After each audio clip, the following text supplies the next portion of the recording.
I think the biggest reason for choosing Hong Kong had to do with Hong Kong cinema. You know, at the time we were watching a lot of like Hong Kong cinema action flicks and just loved like the action, loved the setting.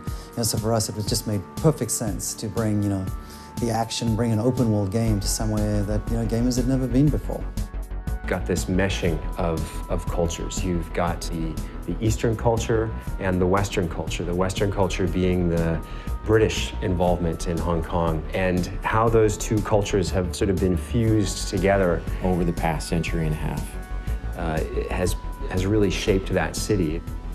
You have the crazy extremes and the crazy characters just there for your enjoyment. Watching movies, we all love watching action movies, but that wasn't enough. And reading books, and there are lots of them about the cops' relationship with the triads, that wasn't enough. We wanted to go there and experience it and understand not just what it meant to be there, but the elements that they could bring back. For the first time, we experienced the city through the viewfinder of our cameras, so we were just taking photos non-stop. There are parts of the city where it felt like you were just walking in a canyon of signage, you know what I mean? And then from there, the following day, you go to a different part of the city where it feels vast and open and modern. And you're seeing a building that's over 100 stories tall, and next to it, there's a tiny little temple.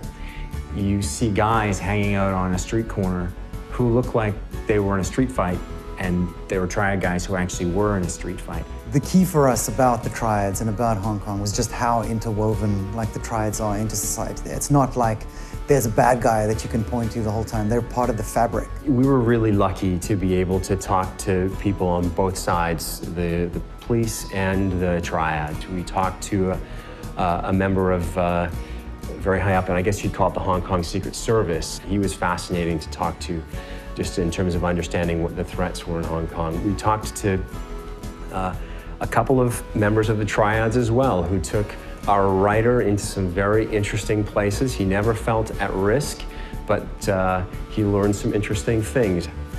We heard a story when we were there with one of our contacts driving around the city. He told us about a particular entertainment figure who, during his program, had said some rather nasty things about one of the local triad leaders, and that this guy was chopped. Chopped being the term of being attacked by a triad but left alive. No sooner had he told us the story than we drove around a corner and he said, well, there he is. And sure enough, there was this guy walking down the street who we passed, who was years after the attack, but very visibly limping and very visibly maimed. Hong Kong has such a kind of chaotic and multi-layered architectural approach to it, which allowed us to do many new things with the way the player traverses the environment. But we've basically taken the essence of the city, the essence of the lifestyle, and designed all of our gameplay mechanics around that so that we can basically embrace the culture, but also create an experience where players will actually feel like a, gangster.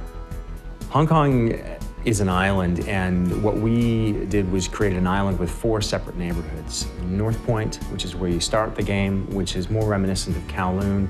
Central Hong Kong, very famous skyline. Kennedy Town, built on the side of one of the hills in Hong Kong, more of an affluent neighborhood. And then Aberdeen Harbor, around the back of the island. The traffic is on the left-hand side of the street. We decided, for the sake of authenticity, that we were going to go with that. We wanted to capture a bit of everything, because really what's unique about Hong Kong is its diversity, and we wanted to capture that diversity. And small things like the tiny alleyways, the cluttered alleyways that feel dingy, foreign, and threatening in some ways. Layers of signage and pipes and wires and hanging laundry. It's a bit overwhelming in the beginning, but then you start slowly getting adjusted to what you're seeing. If you want to spend time just roaming around the island, enjoying the races and the mini games and the events and favors and shopping and all that kind of stuff, then that's entirely there for you to do.